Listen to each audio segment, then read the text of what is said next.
حضرت سیدنا صدیق اکبر رضی اللہ تعالی عنہ یہ وہ شخص ہے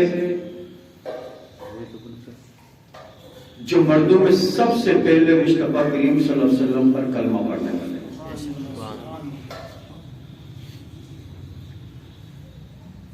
آپ کا نام ایمان لانے سے پہلے عبد الکعبہ رکھا تھا، اور عبد الکعبہ رکھنے کی وجہ مورخین یہ بتاتے ہیں کہ حضرت سیدنا صدیق اکبر رضی اللہ تعالی عنہ کے والدین کے جو بچے پیدا ہوتے تھے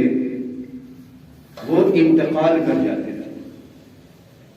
اس لیے آپ کے والد نے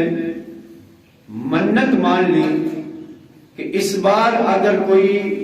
لڑکا پیدا ہوگا تو اس کا نام عبد الکعبہ رکھوں گا اور میں اس کو کعبہ شریف کی خدمت کے لیے وقف کر دوں گا۔ اللہ تبارک و تعالیٰ نے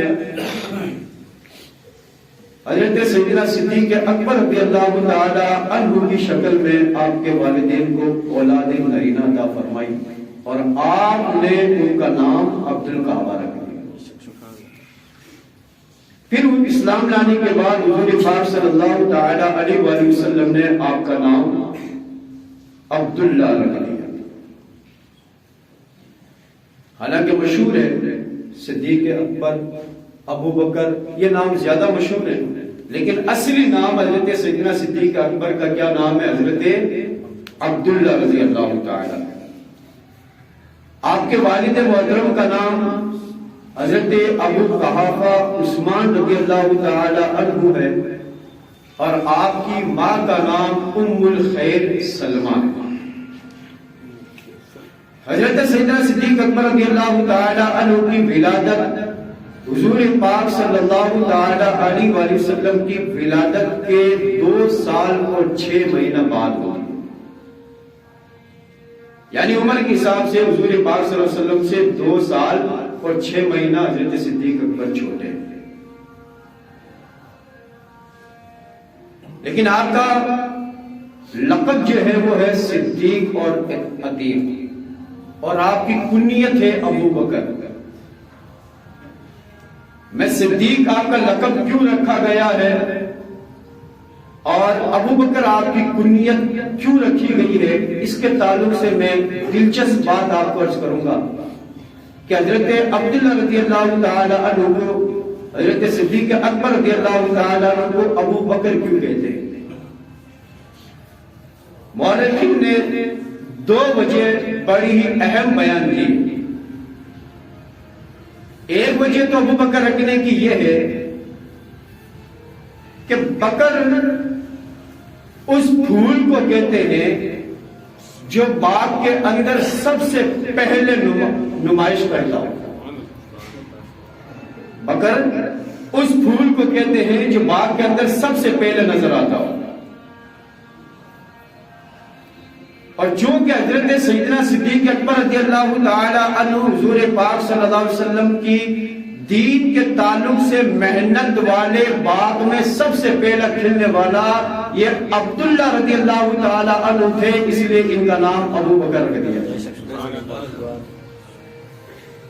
اچھا، اب ابو بکر کیوں کہتے ہیں؟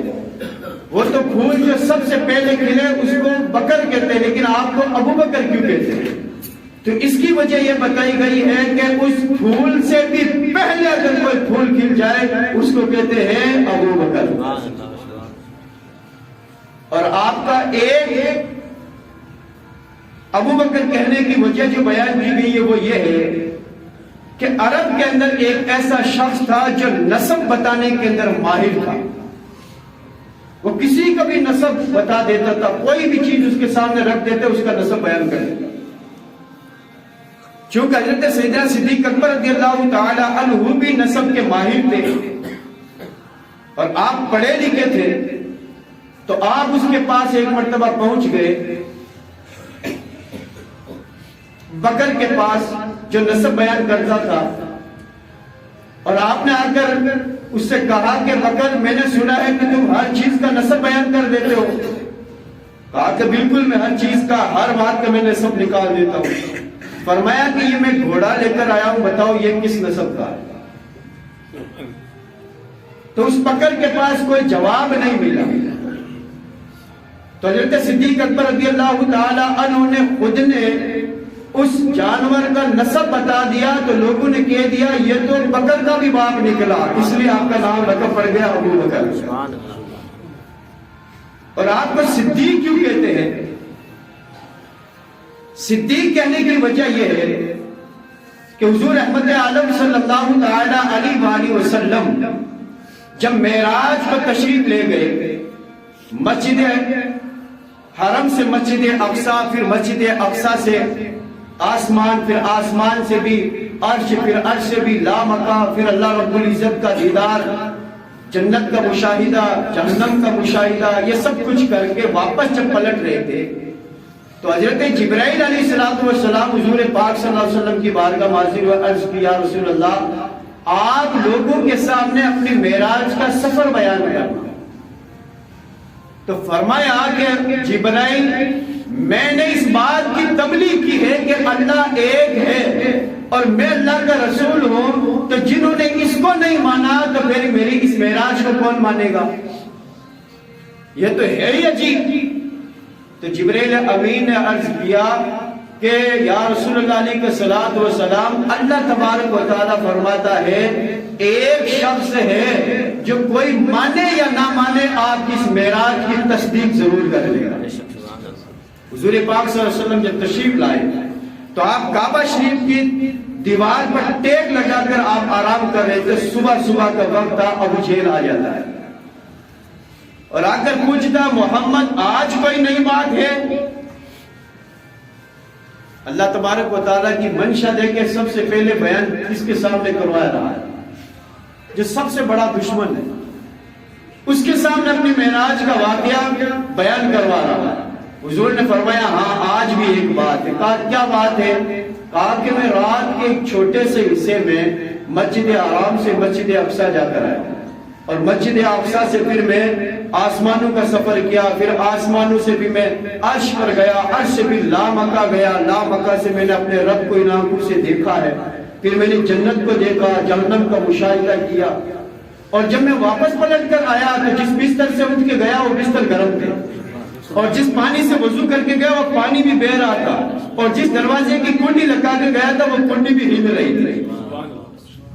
تو ابو جہل تو ویسے نہیں ماننے والا تھا، یہ دوڑ کے سننے لگا، کہا کہ آج مجھے موقع مل گیا جھٹلانے کا، اس بات کو کوئی نہیں مانے گا۔ چنانچہ اپنے یاروں کے پاس جاتا ہے اور جا کے دروازہ کھٹکھٹاتا ہے، ارے باہر نکلو باہر نکلو، کیا معاملہ؟ کہا محمد نے کہا عجیب بات کہہ دی۔ کہا کیا بات کہی؟ کہا کہ اس طرح کی بات کی۔ کہا کہ یہ ماننے والی بات ہے؟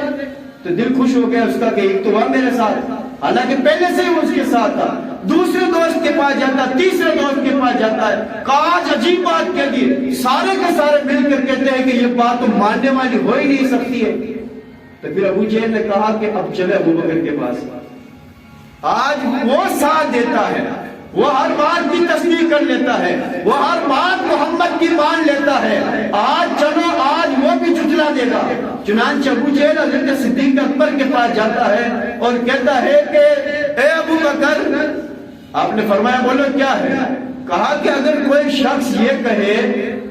کہ میں رات کے تھوڑے سے حصے میں مسجد حرام سے مسجد اقصی گیا، پھر میں آسمانوں پر گیا، پھر میں عرش پر گیا، پھر میں لامکہ گیا، اور کہتا ہے میں نے یہ دیکھا وہ دیکھا، اتنے دور جا کر آ گیا، اور کہہ رہا جب واپس آیا تو بستر بھی گرم تھے، وضو کا پانی بھی بہ رہا تھا، دروازے کی کنڈی بھی ہل رہا تھا، اتنے سے وقت کے اندر اتنا بڑا سفر کر کے کوئی آ سکتا ہے؟ تو کہا کوئی نہیں آ سکتا۔ کہا کوئی آ سکتا ہے؟ کہا کوئی نہیں آ سکتا ہے۔ تو پھر کہا کہ وہ تمہارا دوست محمد کہہ رہا، کہا پھر وہ کہہ رہے تو پھر یہ کام ٹھیک ہی کہہ رہے، وہ کہہ رہے۔ کہا کبھی تو تو نے کہا تھا کہ کوئی نہیں کر سکتا ہے، کہا میرے آقا ہے وہ کوئی اور نہیں ہے، وہ اللہ کے محبوب ہے۔ اللہ تبارک و تعالیٰ نے آپ کا نام صدیق رکھا، مصطفیٰ کریم نے فرمایا ابو بکر اللہ نے تیرا نام صدیق رکھا ہے۔ اور صدیق کس کو کہتے ہیں؟ صادق اس کو کہتے ہیں جو عین واقعہ کے مطابق گفتگو کرتا ہو، جو عین واقعہ کے مطابق بات کرتا ہو اس کو صادق کہتے ہیں۔ مثال کے طور پر اگر کسی نے مٹھائی کھائی ہے تو کہتا ہے کہ مٹھائی کھائیے، اگر کسی نے کہتا ہے کہ نمکین کھائی تو وہ کہتا ہے نمکین کھائیے، اگر کوئی کہتا ہے 4 آدمی ہے تو اس نے 4 آدمی بتا دیے، 50 آدمی تو 50 آدمی بتا دیے، یعنی جو بات تھی وہ بیان کرنے والا صادق کہلاتا ہے، اور جیسا بیان کرے ویسا ہو جاتا ہے اسے صدیق کہتے ہیں۔ جیسا بیان کرتا ہے ویسی بات ہو جاتی ہے اسے صدیق کہتے ہیں۔ اور مصطفیٰ کریم صلی اللہ علیہ وسلم کی اس معراج کو آپ نے اس کی گواہی دی اور اس کی سچائی کو بیان کر دیا لوگوں کے سامنے، اللہ نے آپ کا صدیق رکھ دیا، یعنی سب سے بڑا سچ بولنے والا، اس لیے آپ کو صدیق کہتے ہیں، اور صدیق اکبر کہتے ہیں سب سے زیادہ سچ بولنے والا، سب سے بڑا سچ بولنے والا۔ اب محققین بعض مفسرین علماء کہتے ہیں کہ حضرت صدیق اکبر رضی اللہ تعالیٰ عنہ سے مصطفیٰ کریم صلی اللہ علیہ وسلم نے پوچھا کہ ابو بکر ایسی بات ہوئی ہے؟ کہا کہ یا رسول اللہ علیہ السلام ایسی بات بھی میرے پاس آئے تو تھے، اور انہوں نے گھما پھرا کر مجھے جھٹلانے کی کوشش کی، لیکن میں نے ان کو جھٹلا دیا اور آپ کی بات کو میں نے تسلیم کر لیا۔ کہا کہ ایسی بات ماننے والی تو نہیں تھی کہ تم نے تو دیکھا بھی نہیں، مجھ سے سنا بھی نہیں، پھر بھی مان لی۔ عرض کی یا رسول اللہ دیکھا تو اللہ کو بھی نہیں تھا، دیکھا تو ہم نے رب کو بھی نہیں تھا، آپ نے فرمایا ہے اس نے مان لیا۔ رہی بات معراج کی تو جب تک آپ سے نسبت نہیں تھی میں نے نہیں مانا، جب آپ کی طرف نسبت ہوگی تو میں نے مان لیا، اس لیے کہ مجھے پتا ہے کہ بچپن سے لے کر آج تک میں آپ کے ساتھ رہتا ہوں، ہر ایک جھوٹ کی بوچھار لگائے ہوتے ہیں، اس زمین پر سب سے بڑا اگر کوئی سچا ہے تو یا رسول اللہ آپ ہیں، اس لیے آپ کے تعلق سے کبھی کوئی جھوٹی مجھ سے نہیں ہو سکتا، اس لیے میں نے آپ کی سچائی کو اقرار کر لیا، اس لیے آپ کا نام پڑ گیا صدیق اکبر، ورنہ آپ کا صحیح نام حضرت عبداللہ، اور حضرت عبداللہ عوام تو جانتی بھی نہیں ہے نا آپ کا نام، حضرت ابوبکر کے نام سے جانتی ہے، صدیق اکبر کے نام سے جانتی ہے، اس لیے کہ بعض کام ایسا بندہ کر جاتا ہے کہ اس کام کی وجہ سے، اس کی کام کی وجہ سے اس کی کنیت یا اس کا لقب اتنا مشہور ہو جاتا ہے کہ لوگ اس کا اصل نام بھول جاتے ہیں، اور ایسا ہی ہوا حضرت صدیق اکبر کے تعلق سے کہ آپ کا عبداللہ، حضرت عبداللہ نام ہے، یہ کسی کو یاد نہیں رہا، بلکہ آپ کا نام، آپ کا لقب جو صدیق اور ابو بکر آپ کی کنیت ہے، اس سے آپ زیادہ مشہور ہو گئے۔ آپ اسلام کیسے لائے؟ حضرت صدیق اکبر رضی اللہ تعالیٰ عنہ کی اسلام لانے کا واقعہ جو مورخین، محدثین اور مفسرین نے بیان کیا ہے، اپنے ذوق کے مطابق بیان کیا، سب نے بہترین بیان کیا، ان سب کا خلاصہ میں آپ کے سامنے چند لفظوں میں پیش کروں گا اور غور سے سماعت کیجیے گا۔ حضور پاک صلی اللہ علیہ وسلم کی جب عمر شریف 40 سال کی ہوگی اور آپ نے اعلان نبوت جس وقت کیا تھا فران کی چوٹی پر، اس دن حضرت صدیق اکبر وہاں مکہ شریف کے اندر موجود تھے، آپ تجارت کے سلسلے میں یمن تشریف لے گئے ایمان لانے سے، اور ادھر حضور پاک صلی اللہ علیہ وسلم نے اپنی نبوت کا اعلان کیا تو لوگوں نے جھٹلا دیا۔ حضرت صدیق اکبر جب یمن پہنچے تو وہاں آپ نے ایک خواب دیکھا کہ ایک چاند ہے جس کے ٹکڑے ہوتے ہیں اور اس کا ٹکڑا ہر گھر کے اندر چلا جاتا ہے، اور پھر میں کیا دیکھتا ہوں اور ٹکڑے واپس ایک جگہ جمع ہوتے ہیں اور چاند بنتا ہے اور میری جھولی میں آ کر اتر جاتا ہے۔ وہ خواب دیکھ کر، خواب کوئی تعبیر کے لیے وہاں یمن کے اندر ایک بہت ہی بوڑھا، بہت ہی بزرگ ایک راہب ہوتا ہے، اس کے پاس آپ تشریف لے جاتے ہیں جس کی عمر ہوتی ہے 390 سال۔ آپ اس کے پاس جاتے ہیں کہ میں اپنا خواب بیان کروں گا، حضرت صدیق اکبر رضی اللہ تعالی عنہ اس کے پاس جاتے ہیں اور اپنا خواب بیان کرتے ہیں۔ خواب بیان کرنے کے بعد وہ جو راہب ہوتا ہے اس نے آپ کی آنکھوں کو دیکھا، آپ کے چہرے کو دیکھا، آپ کے ہاتھوں کو دیکھا، آپ کے پاؤں کو دیکھا، آپ کی داڑھی کو دیکھا، آپ کے انگلیوں کو دیکھا، اور پھر اس نے پوچھا کیا تم مکہ سے آئے ہو؟ کہا کہ میں مکہ سے آیا ہوں۔ کیا تم قبیلہ قریش سے تعلق رکھنے والے ہو؟ کہا میں قبیلہ قریش سے تعلق رکھنے والا ہوں۔ کیا تم بنی تیم سے تمہارا تعلق ہے؟ کہا کہ میرا بنی تیم سے تعلق ہے۔ تو کہا کہ میں نے ساری نشانی دیکھ لی ہے، اب ذرا کرتا اٹھاؤ، کرتا اٹھاؤ۔ تو حضرت صدیق اکبر رضی اللہ تعالی عنہ نے خود کو معلوم نہیں تھا کرتے کے اندر کیا ہے، تو آپ نے فرمایا کیا معاملہ ہے؟ کیا معاملہ یہ ہے کہ میں نے آسمانی کتابوں میں پڑھا ہے کہ ایک نبی آئے گا اور اس نبی پر سب سے پہلا جو کلمے پڑھنے والے کی جو صفت بیان کی تھی، جو کتابوں میں صفت بیان کی گئی ہے، وہ ساری کی ساری تمہارے اندر موجود ہے۔ اس لیے تم ایک ساری کی ساری میں نشانیاں ظاہری دیکھ چکا ہوں، ایک نشانیاں جو مجھے دیکھنی ہے وہ اندر چھپی ہوئی ہے۔ کہا کیا ہے؟ کہا تمہارے ناک کے پاس میں ایک دل کا نشان ہے، اگر وہ ہے تو تم جاؤ اور اس محبت کا کلمہ پڑھ کر اس کا غلام بن جاؤ۔ اس لیے کہ میں نے پڑھا ہے کہ ایک وقت آئے گا کہ تمہاری پاؤں کے اس ران پر سر رکھ کر، یعنی تمہاری گود کے اندر سر رکھ کر وہ آرام بھی کرے گا۔ اس لیے وہ نشانی لکھا وہ ہے کہ نہیں ہے۔ حضرت صدیق اکبر جب دیکھتے ہیں تو آپ کی ناک کے پاس ایک دل ملتا ہے اور وہ کہتا ہے کہ یہ چاند اصل میں وہ محمد مصطفیٰ ہے جو اب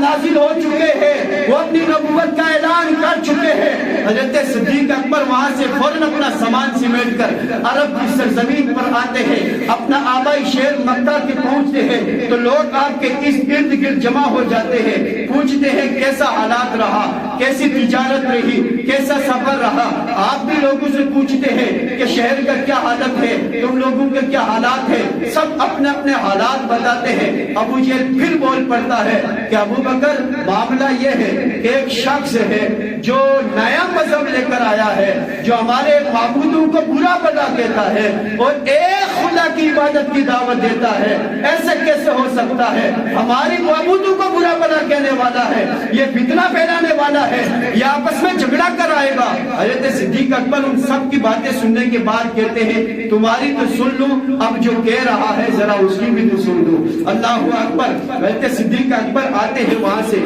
حضور پاک صلی اللہ علیہ وسلم کے قریب تشریف لے جاتے ہیں اور عرض کرتے ہیں اے میرے دوست، یعنی حضور پاک صلی اللہ علیہ وسلم بچپن سے حضرت صدیق اکبر کے دوست تھے، اس لیے کہتے ہیں میں نے سنا ہے کہ تم نے نبی ہونے کا اعلان کیا ہے۔ کہا کہ میں نے نبی ہونے کا اعلان کر دیا، تم تو یہاں نہیں تھے۔ کہا کہ ٹھیک ہے، لیکن یہ بات بتاؤ مجھے کہ جو نبی ہوتا ہے وہ معجزہ لے کر آتا ہے، اپنا معجزہ دکھاؤ۔ حضرت پیارے آقا صلی اللہ علیہ وسلم فرماتے ہیں کہ ابو بکر، وہ جو 390 والا مجرم جس نے تمہیں نشانیاں بتائی تھی، وہ میرا معجزہ کافی نہیں ہے تیرے لیے۔ ابو بکر کہتے ہیں میرے علاوہ کوئی نہیں جانتا ہے، یا میرا رب جانتا ہے یا محمد مصطفیٰ جانتے ہیں، یقیناً آپ کا معجزہ ہے کلمہ پڑھ کر مسلمان ہو جاتے، مسلمان ہو جاتے۔ اچھا وہ رہا، حضور پاک صلی اللہ علیہ وسلم کی ایک نعت لکھتا ہے، ایک نعت اپنی زبان میں لکھتا اور کہتا میں بزرگ ہو چکا ہوں، میں بوڑھا ہو چکا ہوں، میرے لیے سفر مشکل ہے، تم جا رہے ہو تو میں دیدار تو نہیں کر سکوں گا، میں ان کے قریب تو نہیں جا سکوں گا، لیکن ان سے ان کی لیے میں نے ایک نعت لکھی ہے، ذرا ان کو دے دینا۔ پیارے آقا صلی اللہ علیہ وسلم نے حضرت صدیق اکبر نے بھی حضور کو وہ ٹکڑا نعت کا دیا نہیں، اس سے پہلے مصطفیٰ نے فرمایا راہب والی جس نے نعت لکھی وہ بھی مجھے لا کے دے، وہ بھی لا کے دے۔ حضرت صدیق اکبر رضی اللہ تعالیٰ عنہ چونکہ پہلے بھی حضور پاک صلی اللہ علیہ وسلم کو مانتے تھے اور آپ کے بچپن سے آپ کے ساتھ رہتے تھے، اس لیے آپ کے عادت و اطوار کو جانتے تھے، آپ کی صدق و مقال کو جانتے تھے، آپ کے اخلاق و کردار کو جانتے تھے، اس لیے صدیق اکبر رضی اللہ تعالیٰ عنہ کوئی سوال نہیں کیا، فوراً آپ پر کلمہ پڑھ کر مسلمان ہو جاتے ہیں۔ اس لیے حضرت عمر خطاب رضی اللہ تعالیٰ عنہ سے روایت ہے کہ ایک مرتبہ پیارے آقا صلی اللہ علیہ وسلم نے فرمایا کہ اے عمر، جب لوگوں کے پاس میں جاتا تھا دین کا پیغام لے کر اپنی نبوت کا اعلان کرتا تھا، ایک رب کی دعوت دیتا، تو تم سب نے مجھے جھٹلایا، ایک ابو بکر ہے جس نے بغیر جھٹلائے مجھے تسلیم کر لیا تھا۔ حضرت صدیق اکبر کلمہ پڑھ کر گھر جاتے اور 20,000 دینار آپ کے گھر میں ہوتے، 20,000 دینار یعنی سونے کے سکے ہوتے، جتنی جو پونجی ہوتی ہے وہ حضور کی بارگاہ میں لا کر پیش کر دیتے اور عرض کرتے یا رسول اللہ آپ دین کا کام کریں گے، آپ کو مال کی ضرورت ہوگی، مصطفیٰ صلی اللہ علیہ وسلم یہ سب کچھ آپ کے قدموں میں قربان کرنا چاہا۔ سب سے پہلا حضرت صدیق اکبر رضی اللہ تعالیٰ نے اپنا مال پیش کیا تھا اور کہا یا رسول اللہ صلی اللہ علیہ وسلم میرا مال بھی آپ کا ہے، میری جان بھی آپ کی ہے۔ اس لیے حضور پاک صلی اللہ علیہ وسلم نے فرمایا کہ لوگوں نے مجھ پر جنہوں نے جو جیسا مجھ پر احسان کیا ہے ان سب کے احسان کا بدلہ میں نے دنیا میں دے چکا ہوں میں اور دے دوں گا، لیکن ایک ابو بکر ایسا ہے جس کے احسان کا بدلہ میں نہیں دے پاؤں گا، بلکہ قیامت کے دن میرا رب تعالیٰ عطا فرمائے گا۔ حضرت صدیق اکبر کی شان ہے، سب سے مردوں میں سب سے پہلے ایمان لانے والا، کبھی بھی آپ نے شراب نہیں پی، کبھی بھی شراب نہیں پیا، اور اسلام لانے سے پہلے بھی کسی باطل معبود کے سامنے آپ نے کبھی سر نہیں جھکایا، یہاں تک کہ آپ کی ماں ایک مرتبہ لے گئی، کہا اس کو سجدہ کر، اور کمرے میں بند کر دیا، آپ بیٹھ جاتے اس کے قریب اور کہتے بھوکا ہوں کچھ کھلا تو صحیح، کوئی جواب نہیں آتا ہے تو آپ جلال ماتے اڑ جاتے ہیں کہ جو میرا پیٹ نہیں بھر سکتا وہ میرا معبود نہیں ہو سکتا۔ اور اس وقت بھی آپ کی ماں نے آپ کو شدید ترین آپ کو چوٹ پہنچائی تھی، لیکن اللہ تبارک و تعالیٰ جسے رکھتا ہے، جسے محفوظ کرتا ہے، اس کی شان بڑی بلند ہوتی ہے۔ آپ کو محفوظ رکھا، اسلام لانے سے پہلے آپ نے کبھی بھی شراب نہیں پیا، جو دور جہاں پانی کی جگہ شراب استعمال ہوتا تھا، جہاں پانی کی جگہ شراب استعمال ہوتا تھا، لیکن آپ نے کبھی شراب کی بوتل کے ہاتھ نہیں، جہاں لوگ باطل معبودوں کو اپنے ساتھ لے کر گھما کرتے تھے اور جہاں جی چاہیا ان کی عبادتیں شروع کر دیتے تھے، حضرت صدیق اکبر کے دماغ کا اندر بھی کبھی ایسا خیال نہیں آیا کہ باطل عبادت کو میں کبھی پوجا کروں گا یا ان کی عبادت کروں گا، بلکہ صدیق اکبر رضی اللہ تعالیٰ عنہ واحد وہ شخص اس وقت تھے جو حضور پاک صلی اللہ علیہ وسلم کی تبلیغ سے فوراً ایمان بھی لائے، اور سب سے پہلے جو پیشانی جھکی ان کی تو اپنے سچے رب کے سامنے جھکی، کسی کے سامنے اپنی پیشہ نہیں، پڑھے لکھے بھی تھے، آپ کے والد نے آپ کو پڑھایا بھی تھا، اور بڑے باکردار باخلاق پھر کیوں نہ ہو کہ جو بچپن میں مصطفیٰ کریم کے صحبت میں رہا ہوگا، ظاہر سی بات اخلاق مند ہوگا۔ حضور پاک صلی اللہ علیہ وسلم کے اسلام اعلان کرنے سے پہلے، نبوت کا اعلان کرنے سے پہلے چند لوگوں نے حضور پاک صلی اللہ علیہ وسلم کی زندگی کو بہترین طریقے سے مطالعہ کر لیا، ان میں سے حضرت صدیق اکبر ہے، حضرت مولا کائنات رضی اللہ تعالیٰ عنہ ہے، اور حضرت خدیجہ الکبریٰ رضی اللہ تعالیٰ عنہا ہے، اور حضرت زید رضی اللہ تعالیٰ عنہ۔ حضرت زید رضی اللہ تعالیٰ عنہ یہ حضور صلی اللہ علیہ وسلم کے غلام تھے، اس لیے حضور پاک صلی اللہ علیہ وسلم کو اچھی طرح سے انہوں نے دیکھ لیا اور پڑھ لیا، اور حضرت خدیجہ رضی اللہ تعالیٰ عنہ چونکہ آپ کی بیوی تھی اس وجہ سے آپ نے سب کچھ آپ کو دیکھ لیا تھا، اور حضرت علی رضی اللہ تعالیٰ عنہ آپ کے چچا زاد بھائی تھے، بچپن سے آپ کے ساتھ رہتے تھے اور آپ نے ان کی پرورش کی تھی، اس لیے سب اچھی طرح سے دیکھ لیا تھا، اور حضرت صدیق اکبر رضی اللہ تعالیٰ عنہ چونکہ بچپن کے دوست تھے اس وجہ سے، اور ان چاروں نے بغیر چو چورا کے آپ پر کلمہ پڑھ کر مسلمان ہوئے، یہ چاروں اس لیے کہ انہوں نے سب کچھ آپ کو بچپن سے لے کر آپ کے آخری عمر تک حضور پاک صلی اللہ علیہ وسلم کا اچھی طرح سے مطالعہ کیا۔ حضرت صدیق اکبر رضی اللہ تعالیٰ عنہ کو اللہ تبارک و تعالیٰ نے 63 سال زندگی عطا فرمائی، ایسی محبت تھی کہ جتنی عمر حضور پاک صلی اللہ علیہ وسلم نے ظاہری گزاری تھی اتنی کی اتنی عمر اللہ تعالیٰ نے صدیق اکبر کو بھی عطا فرمائی۔